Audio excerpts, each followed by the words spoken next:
Look how they massacred my boy.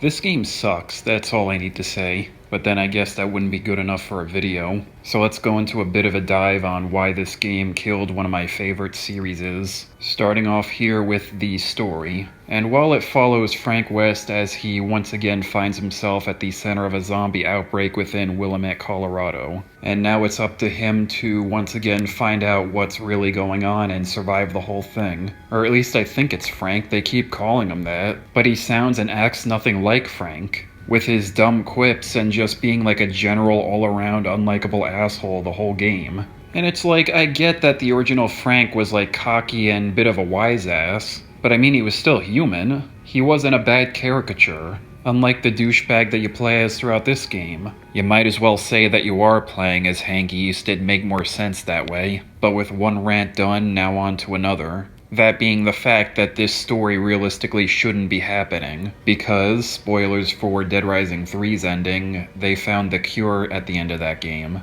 which is even something they bring up briefly at the beginning of this game. And the way they work around this is by saying that a much older strain of the virus started this outbreak. And look, I'm no medical guy, so I don't know if there's like legitimacy to this. Like if there really would be a logical explanation to this being so old that the current cure wouldn't be working on it. But I just feel like it would be the other way around, like it being so old and weak, it would just immediately get stopped. So yeah, I don't like this plot point at all, but I don't know the full like logistics of it, so I kinda have to give it a pass. But what I can't give a pass on is the dumbass reason this outbreak is even happening. Which, spoilers for this game if you really care. And well, if memory serves me correctly, it's because they wanted to turn the zombies into workers. You know, something along the lines of they'll educate them to do stuff and then they go out and like mow lawns or something stupid like that. Yeah, no, that's not a retarded plan that could backfire at all. Because the one thing zombies are well known for is their massive intelligence. But yet apparently this is like actually true somehow, since the main bad guy of the game is like a conscious zombie. But regardless, I just don't want to underestimate how dumb of a plot this is. Especially even when compared to the other games. Dead Rising 1's outbreak happened because Carlito wanted revenge. Dead Rising 2's outbreak happened because Sullivan saw it as a necessary sacrifice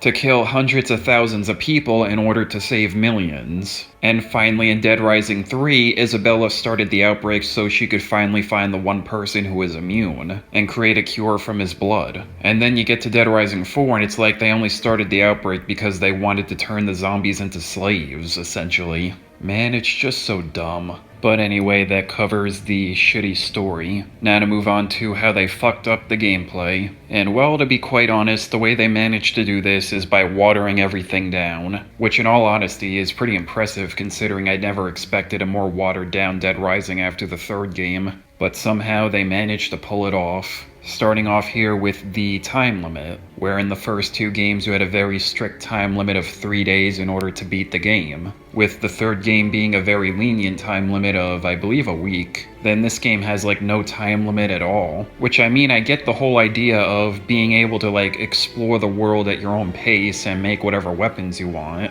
but that's literally one of the core elements of a Dead Rising game just gone. The difficulty of time management no longer being a challenge found within this game. And again, even though in Dead Rising 3 the time limit was very lenient, it was still there. If you were to goof off for way too long, it would still come back to bite you in the ass, unlike in this game. Next up are the underwhelming boss fights, where in the previous games you had the iconic psychopaths, you know, like Slappy or Adam the Clown or even that fat bitch from the third game, all of which coming with their own intro and outro cutscenes, as well as their own unique boss themes. Then you get to this game, and well, although I can't honestly remember if they all had their own unique music tracks, I do distinctly remember that none of them had intro or outro cutscenes. So you would just immediately walk up to them and the boss would just start with no fanfare, and then you would just beat them and just move on. There would be no lasting impact. And even then, the bosses themselves are kind of underwhelming. Like the two people who are trying to like control the zombies, or the one dude who's in the mascot costume, or the return of the yellow coat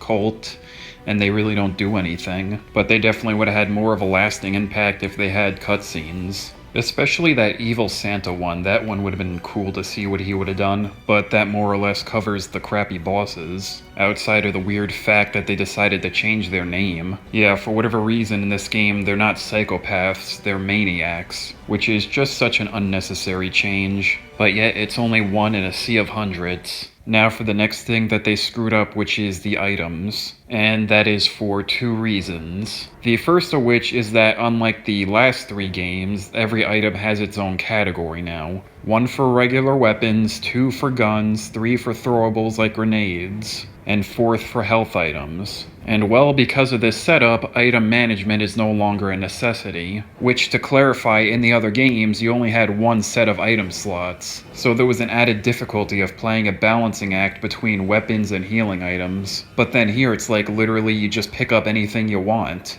You don't really need to play it smart. But anyway, that brings me to the second reason why these categories kind of screw up the items. That being because you can't throw normal items anymore, only the throwables. Which is, in all honesty, just like unnecessary restriction. Because it really does go against what this series was founded on, which is anything can be a weapon. Since in the older games, you were like literally able to pick up just about anything and throw them. You know, something like a bench or a shopping cart or even a parasol, to other stuff like a book or even a food item. But then you get to this game and it's like you're only able to throw what's from that category and that's it. But that covers the items. Now on to the last two things I could think of that they didn't do right. The first one being a quick and simple one, which is for whatever reason they decided to add stealth to this game. And again, it's just one of those things where you just sit there and just wonder why. Like literally none of the games before this had stealth. Like the closest thing I could think of is the opening of Off the Record, where you're secretly taking pictures of TK and the protester dude, and I'm pretty sure you can't even get caught here.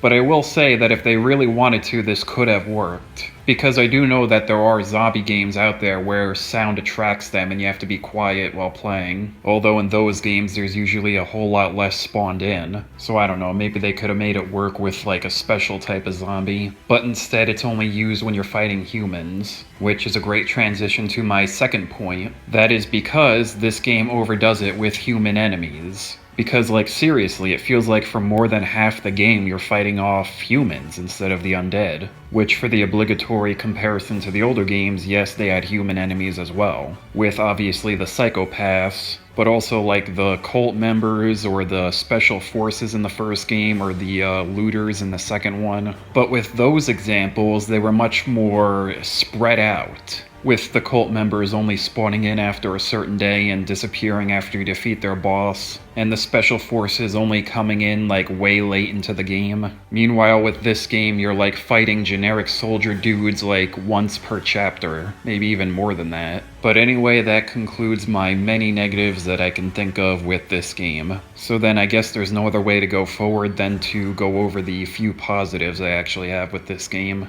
Hard to believe, I know. And well, what comes to mind are four things. One thing is that this game purposely sets out to do a whole Christmas theme with it. And because of this, the whole town is just covered with Christmas stuff everywhere. Plus with all the snow everywhere and the Christmas songs that are playing on the radio. And especially the whole opening animated cutscene to Oh Christmas Tree, which is a definite highlight. Second is the big feature of this game, which is the introduction of exosuits. Which, I mean, yeah, are pretty dumb to be in this, but at this point, who really cares? I mean, they're fun to use to kill a whole bunch of zombies, and you could even combo stuff with them. My personal favorite being the ice cream machine, so you could, like, freeze a whole bunch of zombies, and then shatter them. The third thing are the new investigation sections, where you need to, within a small area, find a bunch of clues in order to progress the story. You know, to, like, find out where to go next, or how to open a secret door. And it's just, I think this is a really neat addition. Dead Rising games always have a mystery element within the story, so something like this fits in naturally, especially more so with it putting a bit more emphasis on Frank being a photojournalist. You know, a job that kind of requires you to do a bit of investigating. And now finally for the fourth thing, which I'm actually kind of regretting putting on here. Not for what it is, it's the multiplayer, which is perfectly fine. It being that you have a set of challenges to do as a set of characters that have all their, like, unique perks and bonuses. I mean, it's nowhere near as good as something like Terror is Reality in the second game, but I mean, it's perfectly fine. I'm pretty sure it's even like a prequel, like to the events leading up to the main game. But no, the reason I regret putting it on here is because it made me realize that this game took out co-op. Yeah, in every game after the first one, except for Case Zero, you were able to play through the game with a buddy, which this game just doesn't have at all. And you know what, now that we're back on the negatives, I just thought of another one, which is that this game pulls something that I hate when any game pulls, even if I like it. That being putting the true ending to the whole thing in a DLC.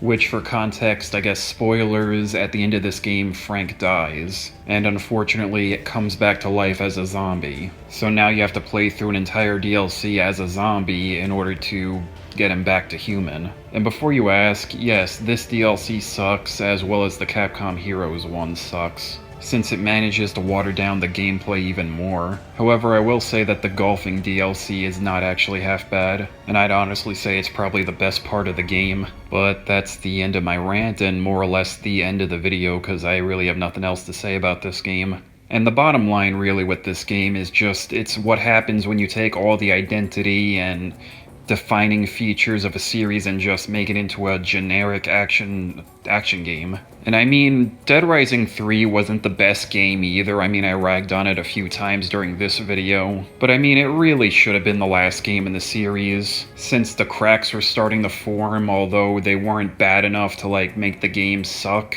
But at the end of the day, it would have been much better to go out with like a bit of a whimper than to just like sink the entire ship. Since this game literally not only killed the series, but I'm pretty sure it also killed like the company behind it. And I know now we're supposed to say that the series isn't technically dead anymore with the remaster of the first game out, but I honestly don't think that game's gonna have enough pull to revive the series. It's gonna be a one and done, and then that's just gonna be it. So congratulations, Dead Rising 4, that's your legacy. Not only being one of the worst video games of all time, but also taking down one of the best series of all time. So yeah, just like I said at the beginning of this video, this game sucks, it's bad, I don't like it, end of story.